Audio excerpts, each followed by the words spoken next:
안녕하세요. 온땅교회를 말씀으로 섬기고 있는 한성민 목사입니다. 온땅교회 유튜브 채널을 시청해 주셔서 감사합니다. 설교를 들으신 후에 좋아요와 구독을 꼭 눌러주시면 감사드리겠습니다. 온땅교회 말씀 사역에 큰 도움이 됩니다. 오늘도 말씀 안에서 평안하시고 즐거운 하루 되시길 바랍니다. 감사합니다. 구독과 좋아요를 꾹꾹 눌러주세요. 감사합니다. 사실은 이제 다 이루었다가 마지막 예수님의 말씀이고, 중간에 이제 이 다 이루었다 하기 전에 뭐라 그러셨죠? 내 영혼을 아버지 손에 부탁하나이다. 그게 이제 7번째라고는 이제 보고 있어요. 그건 이제 누가복음에 있는 본문이니까 다음에 이어서 마지막으로 7마디 말씀을 결론으로 내고요. 오늘은 지난주에 내 어머니라 아들이다라고 하신 말씀이어서 목마르다와 이루었다라는 말씀을 근거로 한번 말씀 상고하고 나누어 보도록 하겠습니다. 28절을 이렇게 돼 있죠. 그 후에 예수께서 모든 일이 이미 이루어진 줄 아시고 무엇을요? 성경을 호그라페에 되어 있거든요. 그 성경을 응하게 하려 하사 이렇게 되어 있네요. 요거를 원어로 보니까 메타 후토스 에이도 그 일 후에 아셨다, 보셨다. 호 이에수스 예수가 호티 메데 파스 텔레오 모든 일이 이루어진 줄 에이도 아시고, 그 정도로 직역할 수가 있는데, 중요한 단어가 한글 성경에 이루어진이라고 번역된 그 헬라어가 텔레오라는 단어예요. 요 텔레오는 제가 자주 그 성경 말씀 나눌 때 여러분도 이제 귀에 많이 들렸겠죠. 신약 성경에서 특히 예수님의 그 사역을 설명하는데 아주 많이 사용된 단어가 텔레오예요. 산상수훈에서도 예수님이 이 땅에 오신 이유, 목적 중에 하나가 성경을 폐하러 온 것이 아니라 뭐 하려고요? 완전하게, 온전하게 하려고 한다라고 했잖아요. 그때 온전은 파스라는 단어인데 그거의 내용이 텔레오 혹은 텔로스 혹은 텔레이오오, 오늘 그 30절에는 이제 테텔레스 타이 등등으로 이제 변형된 단어인데, 사전을 찾아보면은 이 텔레오스가 이제 같은 어근으로 동의어로 이제 되어 있어요. 텔레오가 신약 헬라어의 5055번이고요. 요것의 이제 명사형 텔로스는 5056번으로 되어 있잖아요. 여기 뜻이 끝내다. 그래서 완성하다. 그러니까 시간적으로, 공간적으로, 물리적으로 어떤 일을 끝내다라는 의미와 함께 그 내용은 뭐냐면은 완성하다 혹은 성취하다. 그러니까 히브리인들 마음속에는 어떤 시간적으로 일이 마치다, 끝내다라는 것은 그냥 종결을 의미하는 것이 아니라 그 종결 이면에 있는 또 다른 완성, 흔히 우리가 세상 말로 그냥 졸업은 끝이 아니라 제2의 시작이다, 그런 말이 있는 것처럼 이 텔레오는 일을 끝내는 것이지만 내용으로 본다면 그 일이 이제 성취되고 완성된다는 의미예요. 그러니까 예수님의 스타우로스로 예수님의 사역이 끝난 거죠. 그렇지만 그 일은 구약의 혹은 율법에 시작된 일이 성취되고 완성된다라는 의미가 내포되어 있는 거죠. 그런 의미에서 텔레오와 텔로스라는 단어가 예수님의 사역, 예수님의 말씀에 자주 사용이 됐습니다. 예수님이 이 땅에 오신 이유 중에 하나가 구약 성경을 뭐 하기 위해서? 끝내기 위해서, 마치기 위해서, 완성하기 위해서, 다시 말해서 텔로스 하기 위해서 오신 거죠. 뭘요? 구약의 율법의 말씀을. 됐죠? 그러면 좀 넓게 생각해 볼게요. 구약 성경이 내용적으로 보면 말라기까지이죠. 그러면 복음서는 구약 성경이에요, 신약 성경이에요? 사도행전은 구약이에요, 신약이에요? 그러니까 신약, 구약이라고 구분을 했잖아요. 근데 넓게 혹은 근본적으로 보면 구약이라는 그 창세기부터 말라기까지의 성경 텍스트를 구분한 것을 뛰어넘어서 구약, 율법이라는 본질은 그라페라고 표현된 먹으로 쓴 문자잖아요. 그렇죠? 바울에 의하면 먹으로 쓴 문자는 먹으로 글로 쓴 문자, 육에 기록된 문자는 신약이에요, 구약이에요? 구약. 바울 신학에 의하면 육에 기록된 이 자연 세계에 기록된 혹은 글로 기록된 혹은 사람이 기록한 모든 문자는 바울에 의하면은 구약이죠. 그럼 신약은 뭐예요? 마음에 기록된, 영으로 기록된 내용이 신약이라고 이해할 수가 있는 거죠. 이걸 잘 구분을 하셔야 돼요. 제가 지금 신약 성경을 인정하지 않는다라고 그렇게 이해하시면 안 돼요. 그냥 인간의 역사와 교회의 역사가 창세기부터 말라기까지는 구약 성경이라고 하고 그 다음에 마태복음부터 계시록까지는 신약 성경이라고 했지만 결국 그것도 누구의 글이에요? 하나님에 의해서 기록된 인간의 글이고 문자에 의해서 기록된 거잖아요. 그래서 문자에 의해서 기록된 거니까 그건 뭐 해야 돼요? 해석해야 되잖아요. 번역을 해야 되고. 근데 해석하다가 번역하면 어떤 문제가 생겨요? 오류가 생기잖아요. 그게 구약 성경의 한계란 말이에요.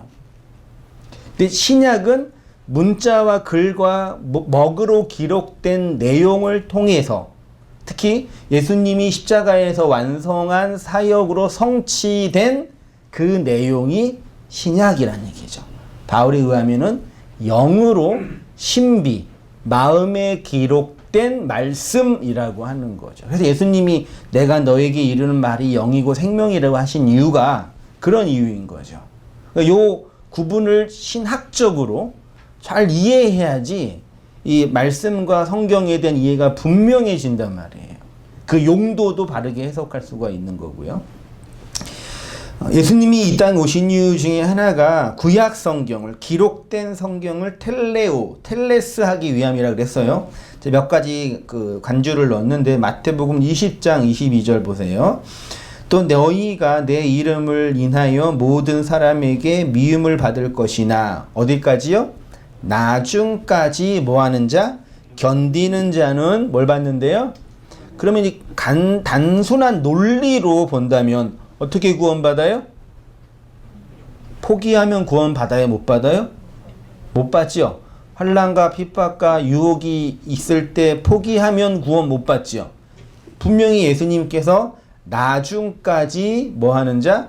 견디는 자가 구원을 얻으리라고 하셨으니까 이게 단순한 인간의 논리입니다. 그러면 여기서 말하는 나중은 뭐예요? 여기서 이제 해석의 차이가 나오죠. 나중은 뭐예요? 죽기 직전에 또 언젠가 미래에 젊어서는 잘 믿었고 나이 들어서는 안 믿고 그런 시간적인 개념이라고 자연스럽게 우리가 받아들이고 있죠. 나중이라는 단어를 원문으로 보니까 어떻게 돼 있어요? 나중은 텔로스예요. 아까 텔로스가 뭐라 그랬어요?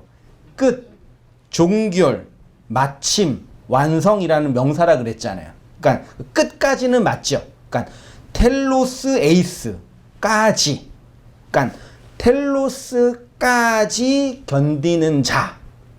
그럼 뭐냐면 다시 말하면 그 종착 지점에 도달해야 된다라는 취지인 거죠. 그게 텔로스란 얘기예요. 근데 그 텔로스는 누가 완성하신다고요? 예수님이. 됐죠? 마태복음 24장 13절 이하 보세요. 그러나 끝까지 견디는 자는 구원을 얻으리라. 이 천국 복음이 모든 민족에게 증거되기 위하여 온 세상에 전파되리니 이제야 끝이 오리라. 요 끝도 뭐라고요? 텔로스예요. 그러니까 이게 단순히 시간적으로 종결을 끝을 의미하는 것이 아니라 존재적인 거 혹은 상태적인 개념인 거죠. 이렇게 비유를 하면은 맞을지도 모르겠지만 번데기가 상태적으로 변하면 뭐가 돼요? 애벌레. 애벌레나요? 나방 아닌가요? 나비. 나비 아닌가요? 나비. 애벌레가 나비인가요? 아무튼 그거 있죠. 고치가 그 끝이 지나야 나비라는 새로운 존재가 되잖아요. 그렇죠? 그런 의미에서의 텔로스 끝까지예요. 됐죠? 그러니까 존재, 이 상태에 대한 어떤 근본적인 변화. 고전 바울이 이렇게 표현했습니다. 10장 11절에 저희에게 당한 이런 일이 거울이 되고 또한 말세를 만난 우리의 경계로 기록하였으니라. 이렇게 돼 있죠. 말세도 말은 뭐라고요? 텔로스. 세는 아이온이에요. 아이온은 시간 뭐 그런 개념이니까 텔로스의 아이온. 그걸 말세라고 표현한 거죠. 여러분 우리가 단순하게 말세 하면 어떤 뉘앙스예요? 아유 말세다 말세 이런 거 세상 끝날 뭐 세기말적인 어떤 현상 그런 개념으로 이해하잖아요. 그런 개념이 성경을 말하는 게 아니라 쉽게 다시 치환하면은 그 에스카토스 고드란테스처럼 하나님이 우리에게 그리스도를 통해서 마지막 하나를 거두시는 그 지점이 말세예요. 더 쉽게 말하면 그리스도가 십자가에서 죽고 부활하여 영으로 우리에게 오신 그 시점이 뭐라고요? 말세의 시작인 거죠. 시간적으로 보면 몇 년이 됐다고 그랬어요? 2000년이 된 거잖아요. 그러니까 단순히 우리가 이 세상의 사람들이 이해했던 그 관점으로 뭐 끝날, 나중까지, 끝까지, 말세 이렇게 이해하면은 이제 성경을 오해하게 되고 우리 안에서 일어나고 있는 신학의 내용도 오해하게 되는 거죠. 텔로스예요, 텔로스. 혹은 텔레오. 그리스도가 육체로 오신 그리스도가 십자가를 통해서 완성하신 내용. 자, 그 내용을 제가 썼습니다. 예수님이 이 땅에 오신 이유가 우리로 하여금 말세를 만나게 하기 위함이라고 했습니다. 그러니까 성경이 말하는 말세는 단순히 시간적인 끝이나 세기말적인 현상에 관한 것이 아니라 예수님의 스타우로스가 우리의 인생 마음속에 하나의 밀로 떨어져서 죽음으로 그 죽음의 내용, 즉 열매, 많은 열매가 이 역사 안에서 나오고 있는 그 존재론적인 시간, 그 카이로스의 시간을 텔로스 호아이온, 말세 혹은 에이스 텔로스, 끝까지라고 표현하고 있는 거예요. 예수님이 그걸 보시고 성경이 텔로스 하신 걸 보시고 목마르다고 표현하신 거예요. 요거를 요한은 어떻게 표현했냐면 에이스 텔로스 뭘로요? 아가파오로 표현했어요. 자, 요한복음 13장 1절 이하 유월절 전에 예수께서 자기가 세상을 떠나 아버지께로 돌아가실 때가 이른 줄 아시고 세상에 있는 자기 사람들을 사랑하시되 어떻게 사랑하셨다고요? 끝까지 사랑. 우리는 예수님을 끝까지 사랑할 수가 없지요. 네. 그렇지만 예수님 우리를 끝까지 사랑하시죠. 그런 식으로 이해하면 안 된다는 얘기예요. 그러니까 우리는 예수님을 우리의 입장과 상황에 맞춰서 사랑한다. 변덕스럽게 사랑한다. 그렇지만 예수님은 지고지순하게 우리를 사랑한다. 뭐 그렇게 설명해서는 안 된다는 얘기예요. 물론 우리의 사랑은 늘 변하고 예수님의 사랑은 변하지 않는다는 건 맞는 거지만 요거는 그런 개념이 아니라 사랑의 끝으로 완성되는 그 지점을 말하는 거예요. 그게 에이스 텔로스 아가파오예요. 요한복음 13장 1절 후반부에 요한은 예수님의 사랑을 어떻게 설명하고 있냐면 세상에 있는 자기 사람들을 사랑하시되 끝까지 사랑하신다고 합니다. 한글 성경에 끝까지 사랑한다는 것은 죽는 순간까지 사랑한다는 뉘앙스이지만 예수님은 죽는 순간까지도 그의 제자들을 사랑하시는 분 정도로 이해하고 있지만 원문은 그런 인간적인 진실한 사랑을 표현하는 것이 아니라는 얘기죠. 자기 사람들을 사랑하시되에서 사랑하다가 분사형, 동사형, 과거형으로 되어 있대요. 그러니까 예수님은 자기의 사람들을 과거에서부터 지금까지 계속 사랑하고 계시는 거죠.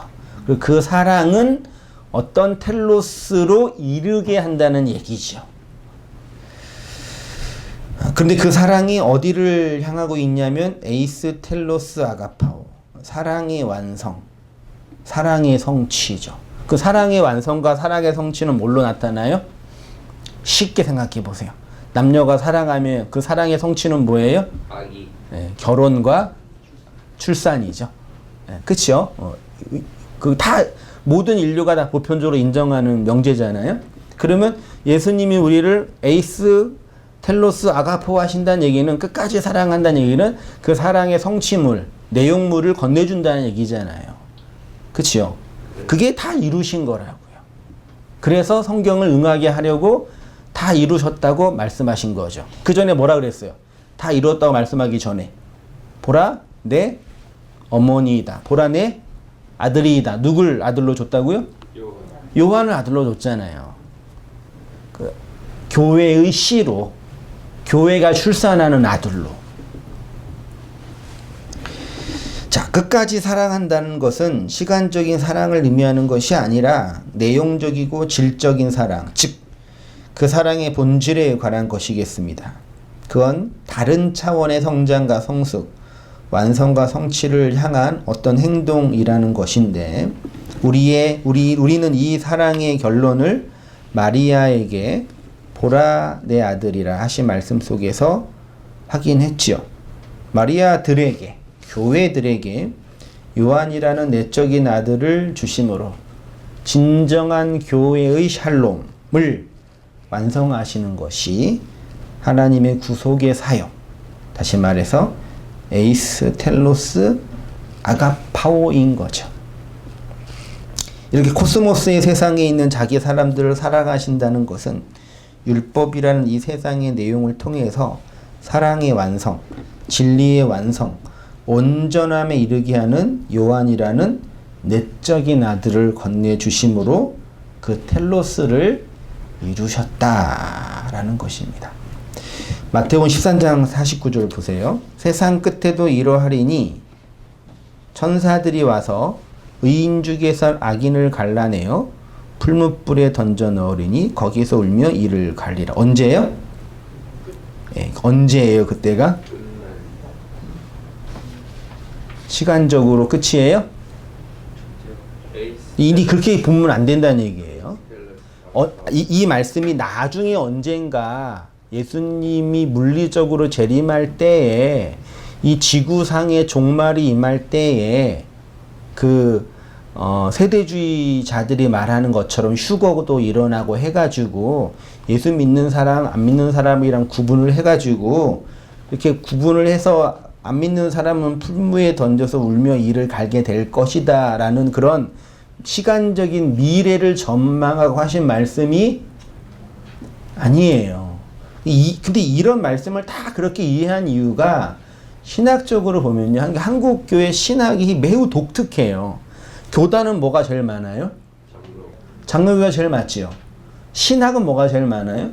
그러니까 실천 신학은 뭐가 제일 많아요? 교회가 실제적으로 실행하고 있는 신학은 뭐가 제일 많아요? 오순절. 이 제일 많아요. 그러니까 교단은 장로교인데 신학, 외적인 신학, 실천 신학은 뭐예요? 오순절이어서 그래서 오순절파든 장로교파든 모여서 기도하면 다 뭐라 그래요? 주여 삼창하고 기도하잖아요. 그거 어디서 나온 거예요? 거기에서 나온 거예요. 그러니까 어떤 신학교를 나오든 어떤 신학을 배우든 함께 모여서 신학을 토론해도 문제가 있어요? 없어요? 다 맞아요. 그게 더 이상한 거니까 사실은요.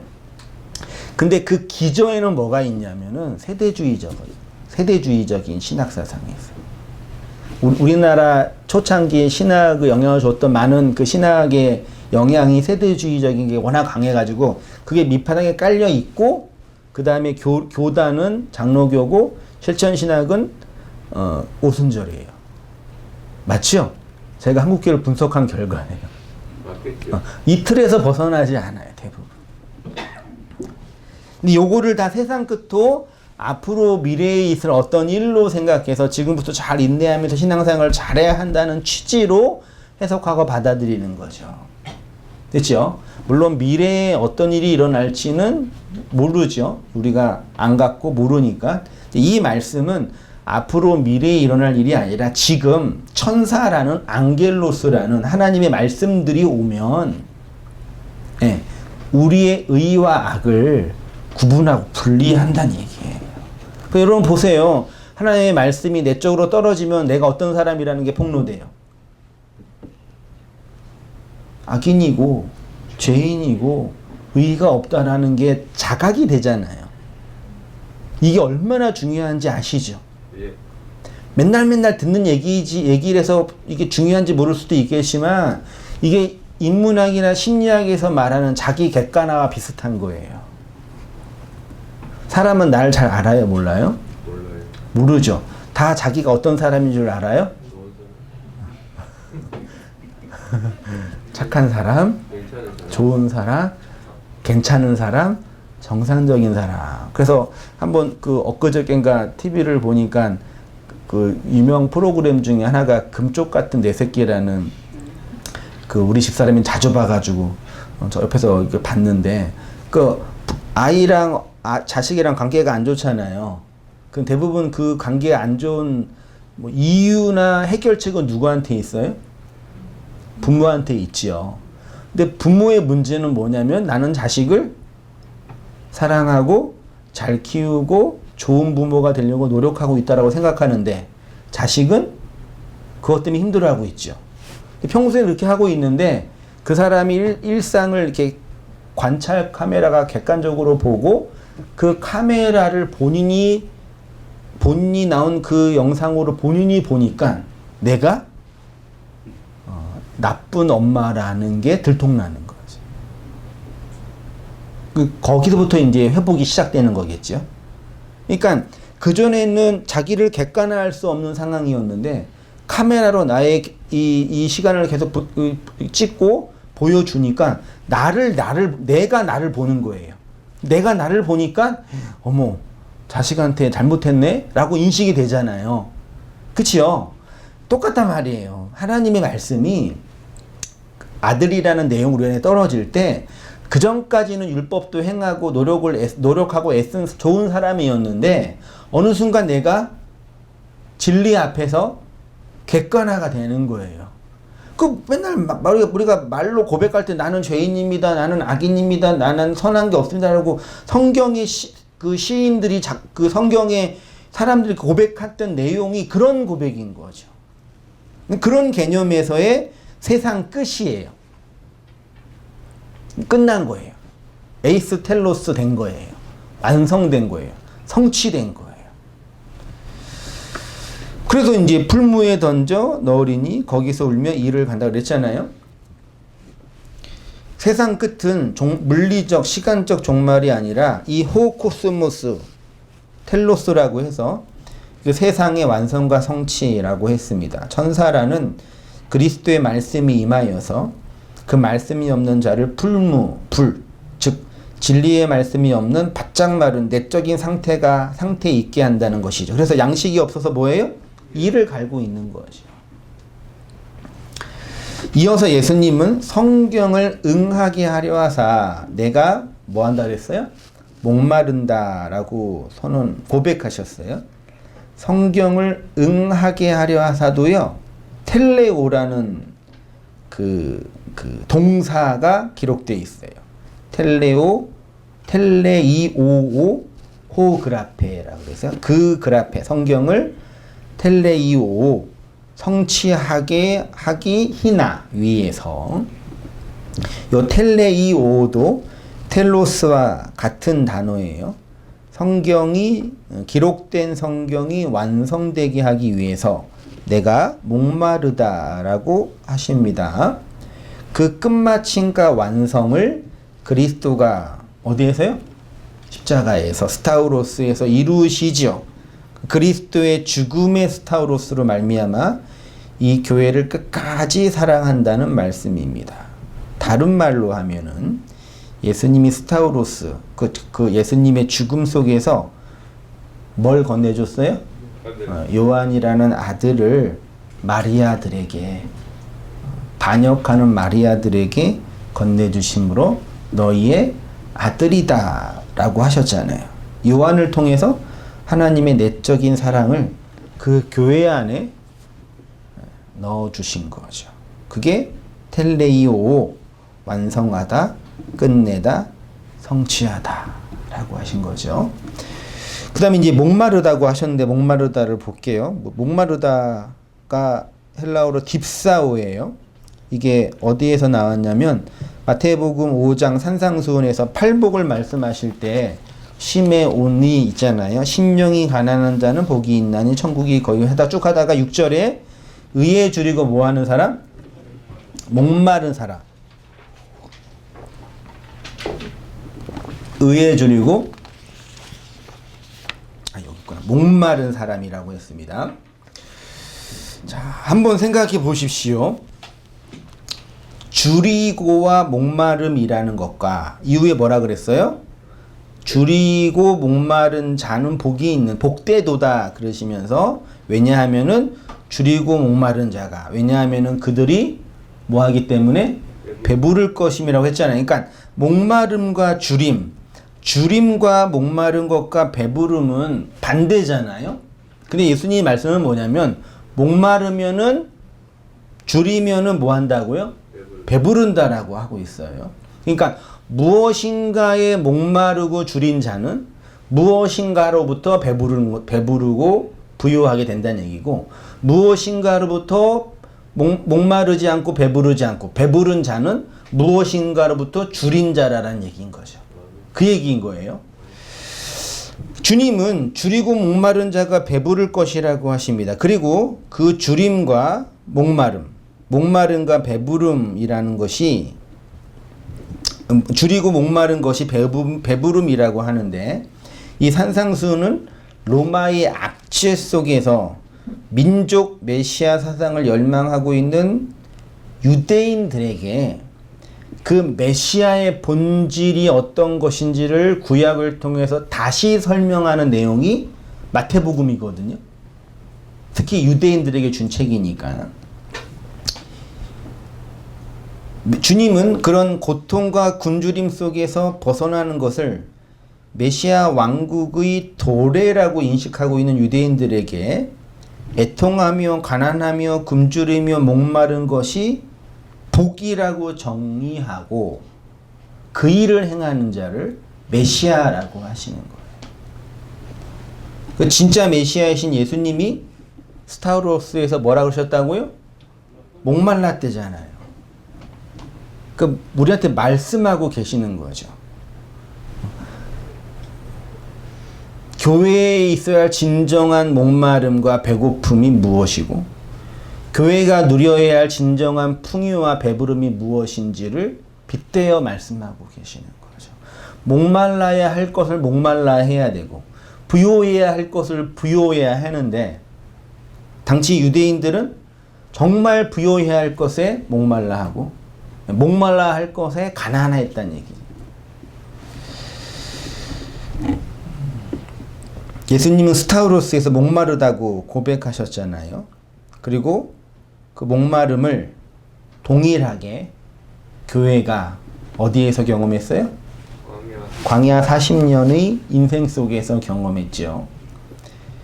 제가 어떻게 이해했냐면, 사실 광야 40년의 광야의 시간이 스타우로스예요. 하나님 이스라엘 백성에게 광야의 길을 걷게 하신 이유 많이 보셨잖아요. 다시 보세요. 신명기 8장 1절에 내가 오늘 명하는 모든 명령을 너희는 지켜 행하라. 그리하면 너희가 살고 번성하고 여호와께서 너희 조상들에게 맹세하신 땅에 들어가서 그것을 차지하리라. 내 하나님 여호와께서 이 40년 동안 내게 광야의 길을 걷게 하신 것을 기억하라. 광야의 길, 목마름의 길, 가난함의 내용을 배우는 시간이에요. 그냥 고생하고 힘든 시간이 아니라 기억하라. 이는 너를 낮추시며 너를 시험하사 내 마음이 어떠한지 그 명령을 지키는지 지키지 않는지 알려 하심이라. 3절 너를 낮추시며 너를 줄이게 하시며 또 너도 알지 못하던 내 조상들도 알지 못하던 만나를 내게 먹이신 것은 사람이 떡으로만 사는 것이 아니요 여호와의 입에서 나오는 모든 말씀으로 사는 줄을 내가 알게 하려 하심이라. 가난하게 하는 것과 목마르게 하는 것의 목적이 뭐라고요? 말씀. 입에서 나오는 모든 말씀으로 살게 하려 하는 거죠. 예수님이 마태복음 5장에서 산상수훈의 선언을 하시기 직전에 뭐 하셨어요? 금식하셨잖아요. 금식은 뭐예요? 곡기를 끊는 거잖아요. 금식을 많이 하면 뭘 자각해요? 배고픔을 자각하잖아요. 근데 그 배고픔은 내용적으로는 뭐예요? 반대로 말하면 진리에 대한 부유함이잖아요. 예수님이 산상수훈에서 이후에서 계속 금식과 구제와 기도 말씀하셨죠. 그 진정한 금식은 단순히 이 땅이 물론 내용적으로는 겉으로는 이 땅에 있는 물리적인 음식을 안 먹는 게 금식이지만 내용적으로 보면은 뭐예요? 이 땅의 것을 금하고 뭘 먹어요?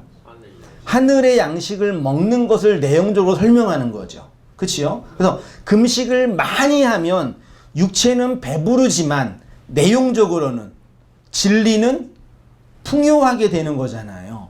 그게 예수님이 우리에게 말씀해 주신 금식의 본질이잖아요. 그 금식을 영을 받은 교회가 하고 있잖아요.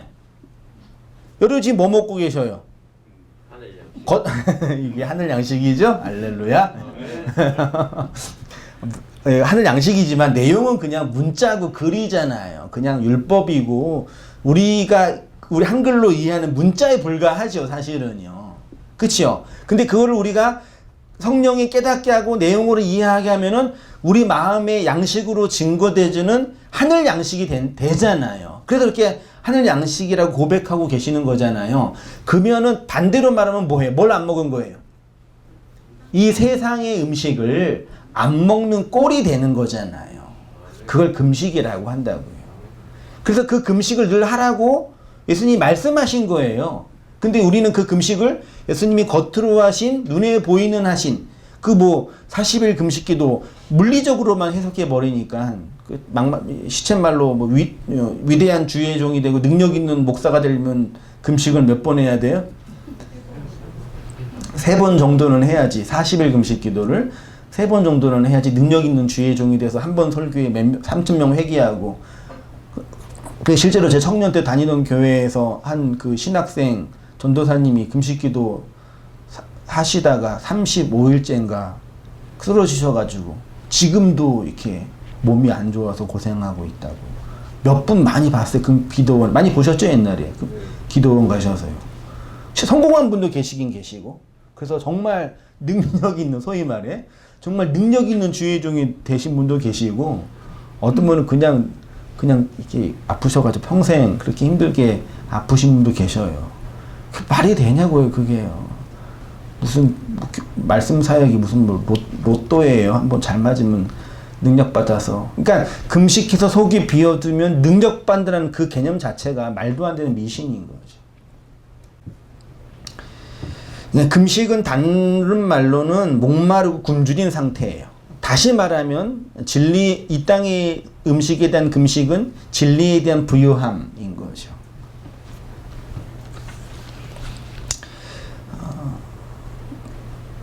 산상수훈에서 줄이고 목마른 자라고 할 때 예수님이 40일 금식 기도를 하셨을 때 줄임과 같은 단어가 요 금식이라는 단어예요. 쉽게 말해 아무것도 먹지 않아서 위가 비어있는 상태가 줄이고 목마른 상태입니다. 성경이 우리에게 요구하는 것이 이것이죠. 너희들 안에는 진짜 아무것도 없다. 근데 자신들 안에 무엇인가가 있다 하는 자들은 그들이 진짜 부요한 자인 거죠. 배부른 자인 거죠. 자신들이 줄이고 목마른 자들임을 올바로 인식하고 그 결핍을 하나님께 간구해서 하나님의 은혜로, 그 은혜로 채워지는 자들이 복받는 자들이라고 선언하고 계시는데, 자신들 안에서 무엇인가를 만들어낼 수 있다. 스스로 배부를 수 있다. 그 배부른 배를 두드리면서 나는 하나님의 은혜로 스스로 배부를 수 있다 라고 말하는 자들이 진짜 목마르고 가난한 자인 거죠. 이 세상에서. 하나님이 왜 이 역사를 창조하셨을까요? 이 역사는 도대체 왜 존재하는 것일까요? 우리의 인생은 왜 존재하는 것일까? 왜 이런 생각을 했냐면, 이미 우리의 구원은 어디에서 완성됐어요? 하나님의 영원 속에서, 묵시 안에서 완성된 거죠. 우리의 완성된 그 구원의 나는 있어요, 없어요? 없다고요?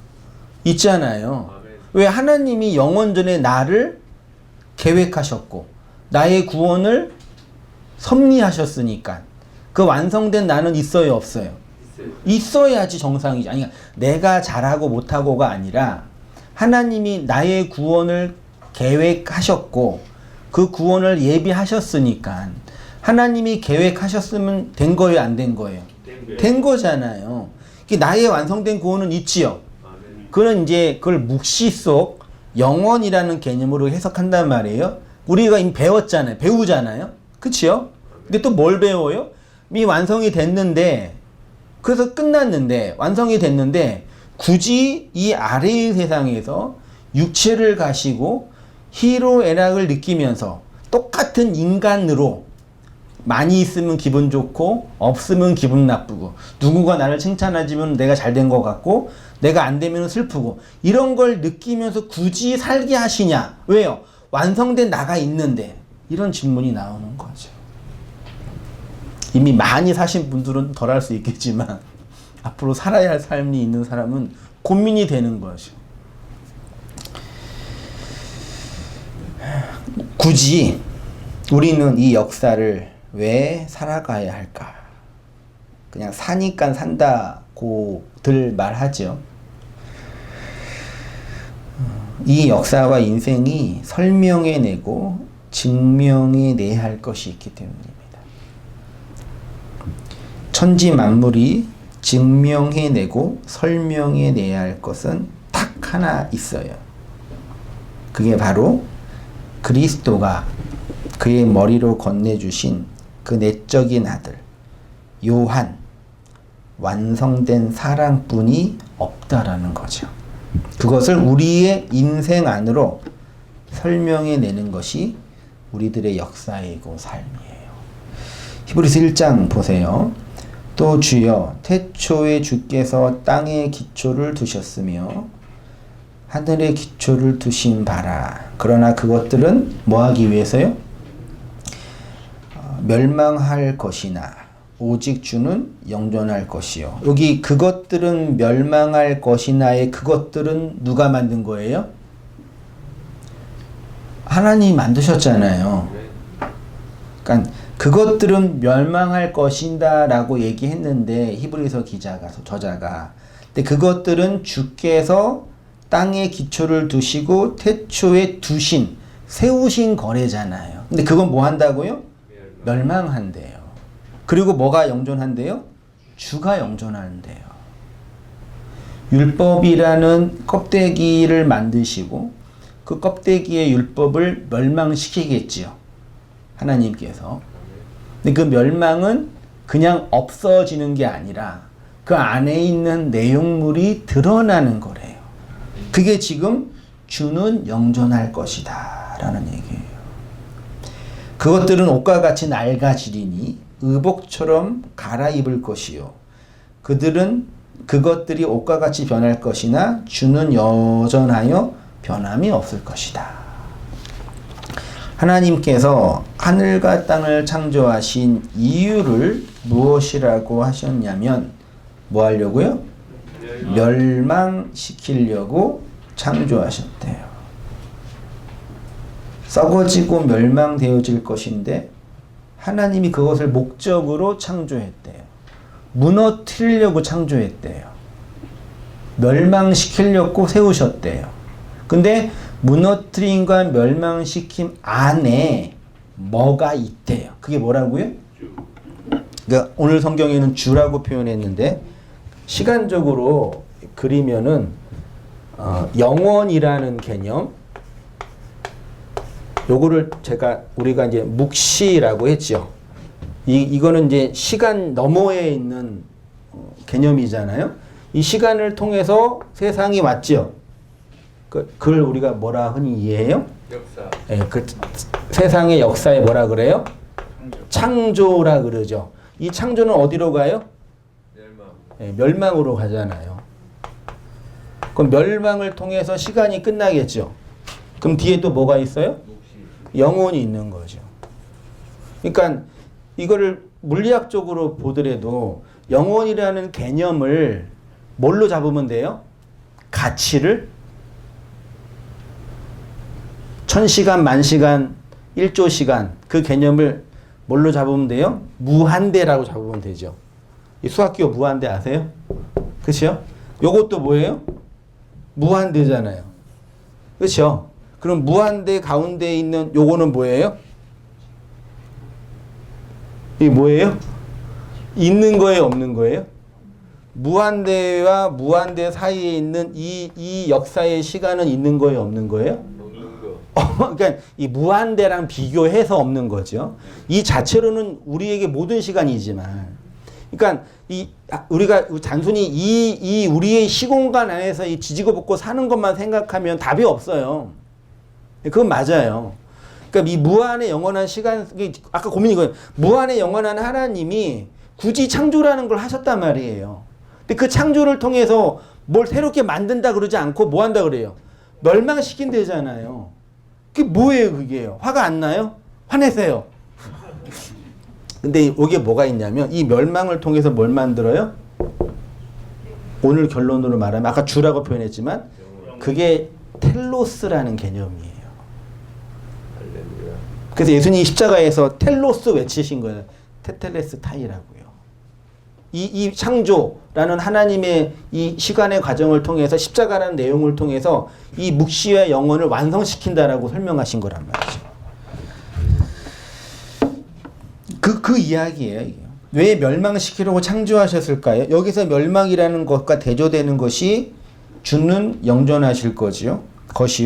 멸망할 것과 대조되는 것이 오직 주는 영존할 것이요. 하잖아요.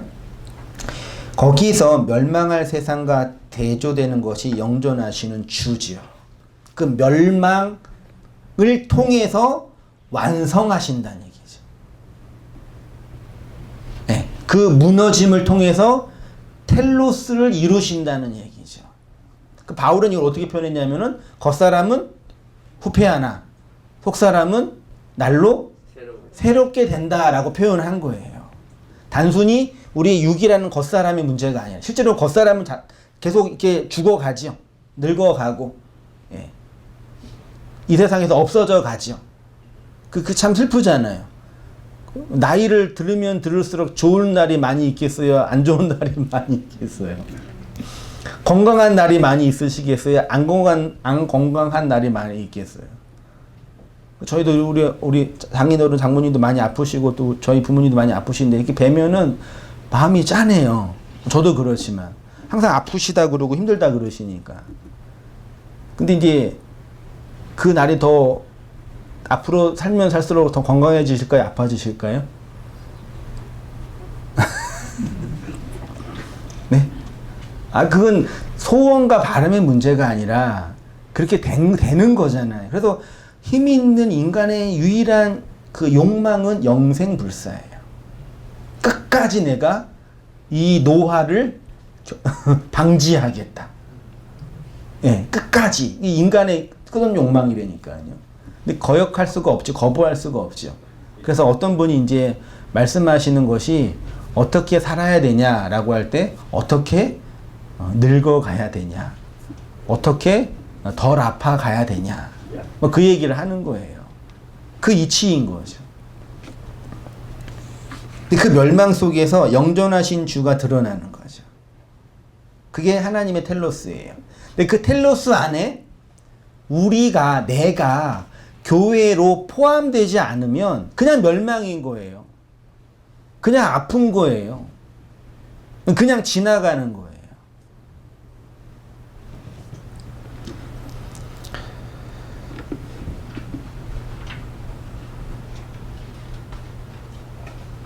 그러니까 멸망할 세상은 영존하시는 주님을 드러내기 위한 과정이고 소모품인 거죠. 그치요? 이때 크게 아멘 하셔야 돼. 인정하기 싫지만 그거를 진리를 알면 알수록 더 많이 배워가잖아요. 그게 잘 늙어가는 거죠. 나이 들어가는 거잖아요. 진리의 나이가 들어먹는 거잖아요. 이 우주와 만물과 역사는 오직 주만이 영존하신 분이고 참 가치가 가치이고 모든 것의 주인이심을 증명하고 드러내는 소품인 거죠. 천지 만물은 오직 예수 그리스도의 공로에 의해서만 시작이 되고 완성이 되는 하나님의 새 창조를 설명하기 위한 가건물이라는 겁니다.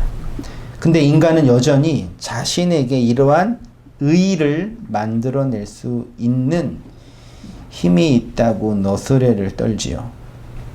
이렇게 인간들의 의의를 가치 있는 것으로 여기는 자들이 의에 줄이고 목마를 수 있겠습니까? 그 말을 어떻게 이해할 수 있겠습니까? 인간 스스로 의의를 행할 수 있는 가능성과 힘이 있다고 생각하는 인본주의나 자연주의자들, 아니 하나님을 믿는다고 하는 기독교인들조차도 그 인본의 하나님을, 그 자연의 토테니즘을 하나님으로 믿고 따르고 있잖아요. 그러니까 어떻게 해서든지 그 하나님께 도움을 받아가지고 이 세상을 극복하고 이겨내자. 코로나가 와도 어떻게 해서든지 하나님의 도움으로 이 코로나를 극복하자.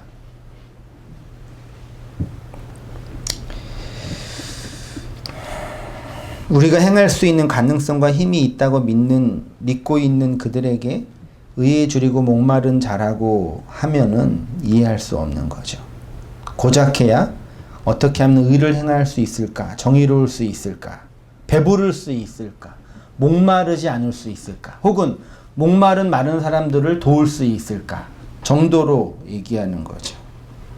완전히 성경과 정반대로 이해하는 것입니다. 그것은 의에 줄이고 목마른 것이 아니라 자기들의 의로 가득 찬 배를 자랑스럽게 두드리는 거죠.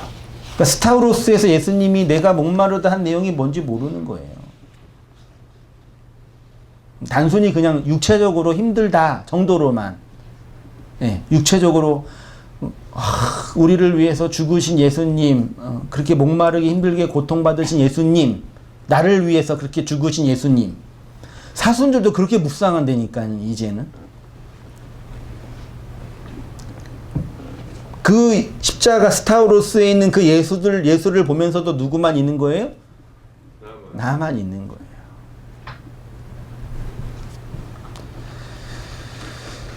성경은 이런 자들을 부요한 자, 식령이 강팍한 자, 부자라고 하죠.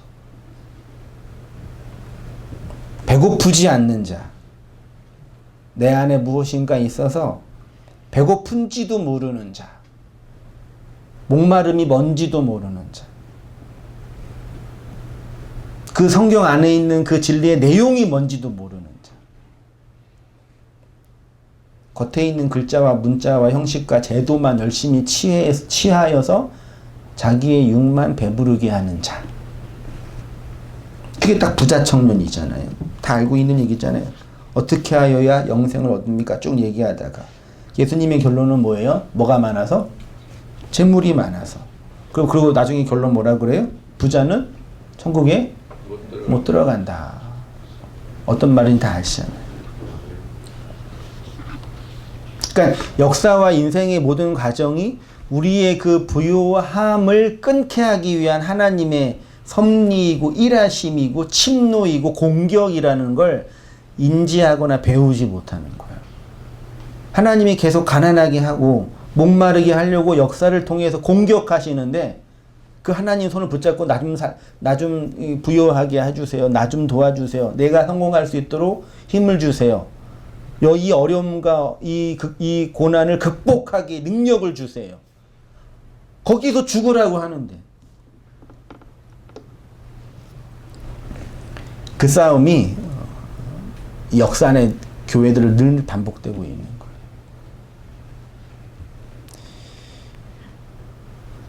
제가 가끔 시간 남을 때도 없는데 가끔 설교 준비하다가 이렇게 좀 멍해지고 집중이 안 될 때 옛날에 알았던 목사님들, 제가 섬겼던 교회 목사님이나 배웠던 교회 목사님들이나 이런 분들 뭐 책은 다 봤었으니까 요즘에 하도 이게 유튜브나 인터넷이 잘 돼 있으니까 찾아가 봐서 듣거든요. 예? 그 청년 때 은혜 주었던 목사님 뭐 다 있잖아요. 그 들으면서 이제 느끼는 게 뭐냐면 뭐 그분들을 비판하고 공격하고 아파하는 게 여기 뭐라는 게 아니라 여전히 그 하나님을 붙잡는 것을 신앙의 가장 중요한 가치로 여겨요. 네, 그 자기의 하나님을 잘 붙잡아야 된다고 항상들 얘기해요. 너무나 반듯하고 착하게. 다 듣고 나서 내린 결론이 그렇게 가난하고 겸비한 것처럼 보였지만 결국은 나를 뭘로 만드는 거예요? 부자로 만드는 방식이었구나. 그렇게 해서 부자가 되게 했구나. 그래서 가난하구나 내가. 다시 확인하게 돼요. 이게 누가 잘나고 못나고의 문제가 아니잖아요. 그걸 정확하게 보셔야 돼요. 나를 통해서도 보고 나 자신을 통해서도 보고 역사에 있는 교회를 통해서도 보고 한국 교회가 썩었다 문제가 있다 이 문제가 아니라요. 자, 부자 청년이 그런 사람입니다. 그가 예수님께 물었습니다. 어떻게 하여야 영생을 얻습니까? 그 질문 자체가 말만 하십시오. 내가 할 수 있어요. 이것이 부자라고 하는 것입니다. 예수님은 율법을 다 지키라고 했죠. 그러자 부자 청년은 다 지켰다고 했습니다. 다 지켰다고? 그러면 내가 가지고 있는 것을 다 팔아서 가난한 자들에게 나누어 주라. 나누어 줄 양식이 있어요? 없어요? 없어요. 없잖아요. 왜요? 부유하니까. 가난함이 뭔지 모르는데. 목마름이 없는데. 그 묵시, 파멸과 멸망을 통해 드러나게 하는 하나님의 그 텔로스, 그러니까 자기 안에 내적인 양식과 아들로 사랑으로 아가파오로 없는데 어떻게 가난한 자를 섬겨요? 다 부자들 만드는 게 유일한 목적이죠. 이 세상에 참 왜 이렇게 부자를 만들겠다고 하는 사람이 많이 있는지 모르겠어요. 왜? 다 부자를 만들어 주겠대요. 교회에서요? 세상도 그러고 교회도 그러고 똑같잖아요.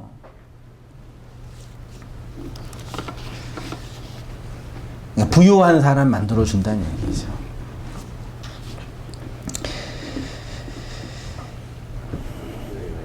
이 사건을 통해서 그 부자 청년은 자기가 지금까지 율법을 지킨 것이 하나님의 영광을 위해서 지킨 것이 아니라 자기의 유익과 자기의 가치, 즉 부요함을 위해서 지킨 것임이 폭로된 거죠. 이것을 자기 사랑의 확장이라고 합니다. 아무리 선하게 보여도 결국은 자기 자아를 확장하고 자는 욕망에서 나왔기 때문입니다. 그가 율법을 열심히 지킨 이유는 자신의 유익을 그게 목마름이 없는 자.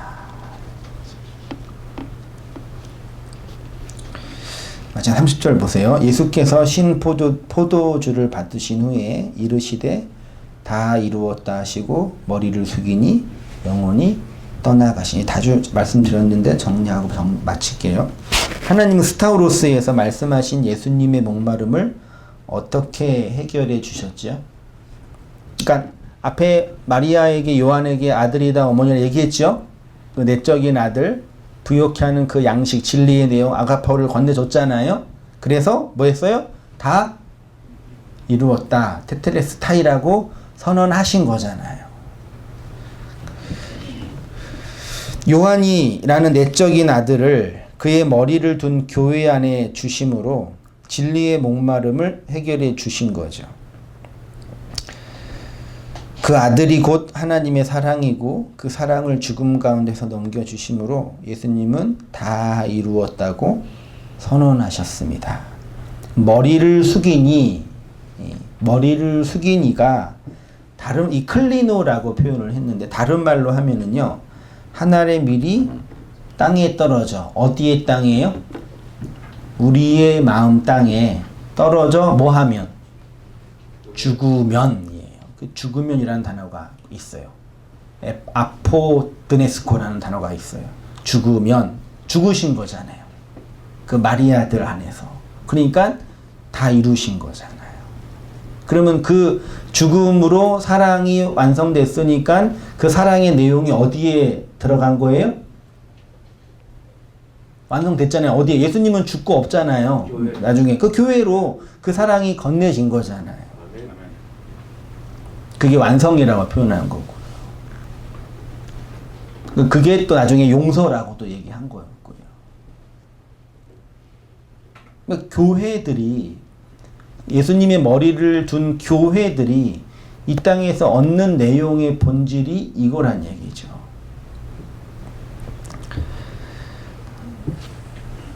그 아들이 곧 하나님의 사랑이고 그 사랑을 죽음 가운데 넘겨주심으로 예수님은 다 이루셨다고 선언하셨습니다. 머리를 숙인 이를 다른 말로 하면 하늘의 밀이 땅에 떨어져 죽으면이에요. 우리 안에 하늘의 밀이 씨로 떨어져 죽음으로 많은 열매로 나오게 된 거죠. 그래서 요한이라는 내적인 아들, 사랑의 아들을 가진 진정한 머리를 둔 집, 교회들이 된 거죠. 그렇게 하나님이 스스로 절대자의 권능과 권력을 다 버리시고 우리 안에 죽음으로 오신 것, 그게 진정한 베레시트 바라 창조예요. 그 창조를 통해서 예수님 스스로 멸망하셔서 멸망의 내용으로 하나님 나라로 교회로 우리를 완성하신 거죠. 그러니까 보세요. 세상 일반 종교나 세상에서 말하는 하나님은 창조주로서의 하나님은 어떤 신관이에요?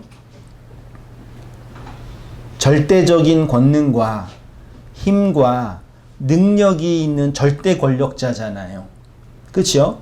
근데 그 절대 권력자, 모든 것의 모든 것인 하나님이 우리에게 진리로 올 때는 그렇게 오셔요? 그렇게 우리를 다루시냐고요. 그걸 다 내려놓으시고 버리시고 스타우로스라는 죽음의 내용으로 설명하신 거예요.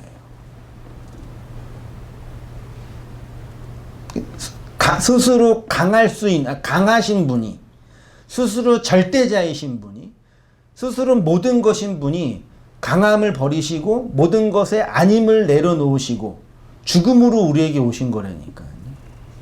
그걸 아가파오라고 말하는 거예요.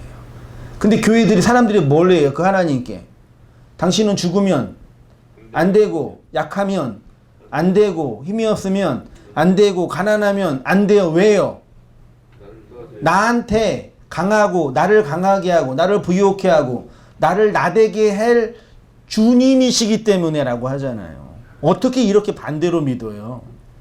하나님이 오신 방법이 그건데 그 방법과 전혀 반대의 방향으로 하나님께 가고 있잖아요.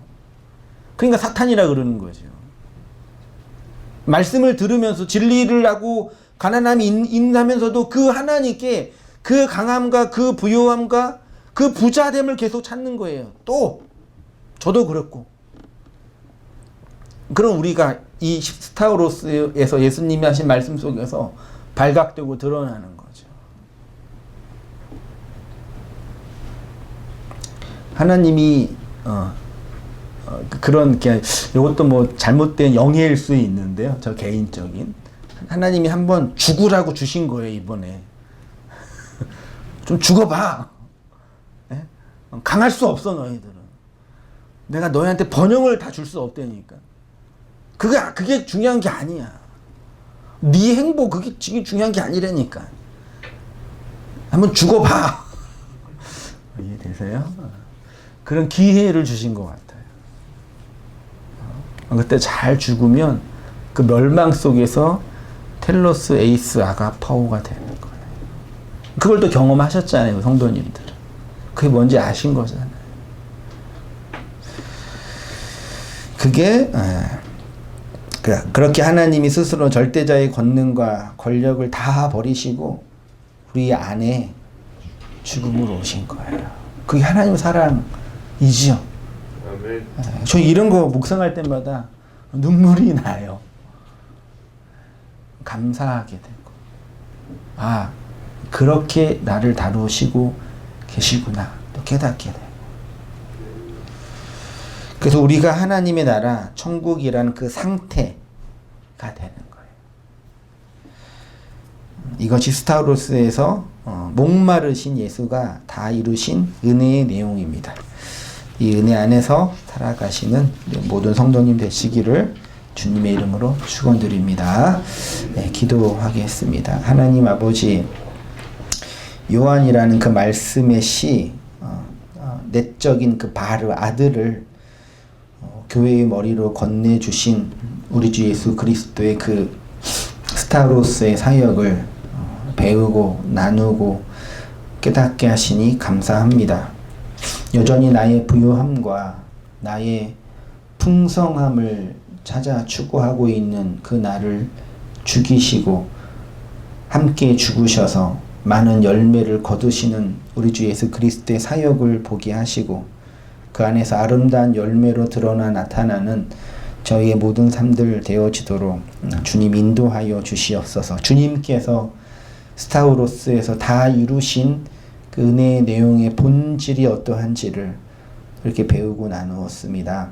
주의 말씀에 몸된 교회로 그 말씀이 이끄시고 붙잡으시는 내용을 따라 살아가는 저희의 모든 삶들 될 수 있도록 인도해 주시고 가난하게 하시고 목마르게 하시고 깨트려지게 하시는 하나님 아버지의 그 비밀스러운 사역의 본질이 어떠한지를 배워서 그 안에서 그 생명과 은혜로 거듭나고 하나님의 나라로 천년의 왕국으로 주님의 교회로 오롯이 드러나는 저희의 모든 삶들 될 수 있도록 아버지 인도하여 주시옵소서.